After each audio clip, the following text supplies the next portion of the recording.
ल सबैमा शुभभाव टकेर आएँ कि म प्रस्तुत हुन्छु जहिले पनि पुराना कुराहरू लिएर प्रस्तुत हुन्छु क्या।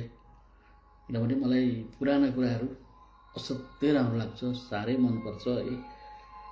पुराना कुरा गर्दाखेरि पहिला पहिला सबैको घरमा रेडियो हुन्थेन।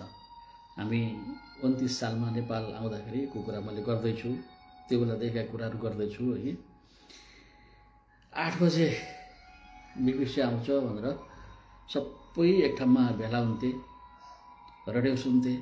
अनि त्यो रेडियो सुन्दा सुन्दै कानले सुन्थ्यो है, अनि हातले काम गर्थे क्या। पहिलाका मान्छेहरू चाहिँ उद्योगी थिए, त्यो मलाई मनपर्छ।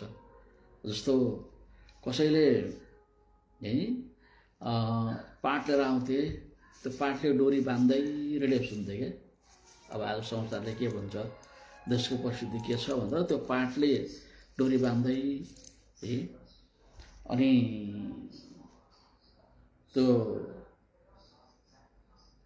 तोस्रोमा बाटेको डोरी, सट्ट तोस्रो भन्ने बुझ्नुहुन्छ नि है। अनि त्यसरी त्यो डोरी पाटेर आउँदैन, त्यसो गर्नुहुन्थ्यो। अनि मकै ल्याउनुहुन्थ्यो रेडियो सुन्ने बेलामा, एक डोको मकै चुलेर आउनुहुन्थ्यो डाम्लोमा है।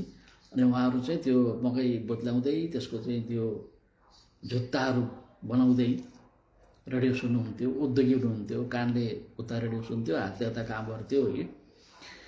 अनि त्यसपछि कसैले बाब्रे लिएर आउनुहुन्थ्यो, बाब्रेको डोरी बाँड्नुहुन्थ्यो, बाब्रेको डोरी बाँड्दै मजासँग रेडियो सुन्नुहुन्थ्यो। त्यो बाब्रेको डोरी चाहिँ गुद्री बुन्नको लागि प्रयोग गरिन्छ, तान लगाएर। अन्त हतासोले बुन्ने त हो नि यहाँले। मेरो चाहिँ दुवालीहरूले मेरो उमेरकोहरूले बुझ्नुहुन्छ गरेको कुरो है। मेरो कुरो बुझ्ने भनेको मेरो उमेरको मेरो दुवालीहरूले हो। त्यस्तो यस्तो हुन्थ्यो। अनि कोही चाहिँ उनी धागोको चाहिँ डल्ला लिएर आउनुहुन्थ्यो होइन, स्वेटर बुन्ने हो कि टोपी बुन्ने हो कि त्यो बुनिराख्नुहुन्थ्यो। अनि उता कानले रेडियो सुन्नुहुन्थ्यो, समाचार बुझ्नुहुन्थ्यो। त्यस्तो उद्योगी क्या पहिलाको मान्छेहरू है। नेसनल पानासोनिक भन्ने रेडियो हुन्थ्यो, त्यो बेलामा रेडियो कहीँ मात्र हुन्थ्यो, अलिक ठुला बडा हुने खानेकामा रेडियो हुन्थ्यो है। अनि एउटा काम हुन्थ्यो, कसैले त्यो माला यति त्यो माला र पोको पारेर ल्याउनुहुन्थ्यो, अनि सियो धागो पनि ल्याउनुहुन्थ्यो। अनि त्यो रेडियो सुन्दै माला बुन्दै रेडियो सुन्दै गर्नुहुन्थ्यो क्या। खाली नबस्ने, हात चाहिँ खाली नराख्ने पहिलाको मान्छेहरू, त्यस्तो एकदम उद्योगी सिपमूलक कामहरू पनि गर्नुहुन्थ्यो उहाँहरूले। त्यो मलाई मनपर्छ। मैले त भनि पनि राखेको छु बारम्बार है, मान्छेसँग सिप हुनुपर्छ क्या, मान्छे सिपालु हुनुपर्छ। पढेर मात्रै पनि हुँदैन,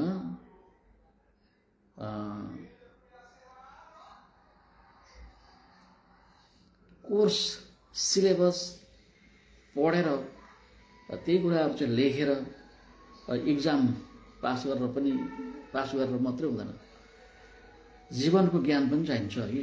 त्यसैले त भनिन्छ नि, कोर्स पढाउनेहरू शिक्षक हो है, जीवन पढाउनेहरू गुरु हुनु पर्यो नि। अब हामी शिक्षकहरू मात्रै बनेर नै हुन्न क्या कोर्सहरू पढाउने, आफ्नो कोर्स सक्ने, आफ्नो काम सक्ने, ड्युटी सक्ने, तलब लिने जाने, त्यति मात्रै गरेर नै पुग्दैन। विद्यार्थीहरूलाई हामीले जीवन पनि दिनु पऱ्यो नि, सिकाउनु पऱ्यो नि, सिप सम्बन्धी सिपहरू सिकाउनु पऱ्यो, कला सिकाउनु पऱ्यो है। उनीहरूलाई चाहिँ हामीबाट छुटिसकेपछि पनि हाम्रो सम्झना आओस्, अनि त्यो हामीले जे गर्छौँ हाम्रो त्यो स्वभावहरू, हाम्रो कामहरू नै उनीहरूले सिकुन् र उनीहरूसँग चाहिँ सिप होस्। अनि त्यो सिपहरू प्रयोग गरेर उनीहरू चाहिँ जिउन जानुन्, हामीले त्यो पनि सिकाउनु पर्छ। खालि कोर्स मात्रै पढाउने त्यो त्यति मात्रै गरेर हुन्न। अनि विद्यार्थीहरू पढेर मात्रै नै हुँदैन, आफूसँग भएका कुराहरू बाँड्न सक्नु पऱ्यो नि, खोल्न सक्नु पऱ्यो। पढ्ने, सर्टिफिकेट लिने, काम गर्ने, अनि नखुल्ने, आफ्नो अनुभवहरू नबाँड्ने, आफूले पढेका कुराहरू नबाँड्ने, आफूले बुझेका कुराहरू कसैलाई नबाँड्ने, चुपचाप लाएर बस्ने। म त्यो पढाइलाई पढाइ मान्दिनँ, त्यो मैले त्यसलाई के भन्छु, सुगा पढाइ, सुगा रटाइ, कोर्स मात्रै पढेको पढाइ, जीवन नपढेको पढाइ भन्छु म त्यसलाई। क्या यहाँहरूलाई कस्तो लाग्छ मेरो कुरो? अलि फरक छु। त्यसले गर्दाखेरि मैले पहिला कुराहरू ल्याएँ नि है, पहिला कुराहरू मलाई मनपर्छ है। ल भन्नुहोस् त, तपाईँहरूलाई सोधेर पनि हेर्छु म है। मै मत्दाखेरि मदानीमा बान्ने डोरीलाई के भनिन्छ? ल यसको जवाब चाहिँ दिनु होला। मै मात्दाखेरि मदानीमा बान्ने जुन डोरी हुन्छ त्यो डोरीलाई के भनिन्छ? यो जान्नु भने हामी के को नेपाली त नि फेरि। ल कोसिस गर्नुहोस्, ट्याक्क कमेन्ट बक्समा लेख्नु होला है त। Thank you.